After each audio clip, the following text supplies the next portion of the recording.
আসসালামু আলাইকুম প্রিয় বন্ধুরা, এই যে বাসাটা যেটা দেখতেছেন এটা আগে ছিল ওই যে এরকম যেমন ধান ক্ষেত আছে সাইডে, ধান ক্ষেতগুলো দেখেন এরকম পুরো জমিটা আগে ধানের জমি ছিল।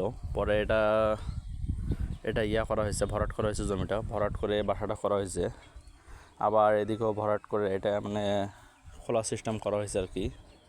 আর এই যে দেখতেছেন এগুলো পেঁপের গাছগুলো, এগুলো কিন্তু আমার নিজ হাতে লাগা গাছ। আর এটা ফার্স্ট টাইম ভরাট করার পর আমি কিন্তু এটা পেঁপের বাগানে করছিলাম। বর্তমানে এখন তো বাসা তো করতেছে আগে, আর আমাদের বাসা হচ্ছে এদিকে ভিতরে। এখন ভিতরের বাসাটা ছেড়ে দিয়ে এখন আমরা বাইরে আসতেছি। এটা হচ্ছে বাইরের বাসা। আর এই যে পিছনে যে পুকুরটা আছে এটা হচ্ছে পুকুরটা। আপনারা সবাই দোয়া করবেন ইনশাআল্লাহ বাসার কাজটা যেন শেষ করতে পারি।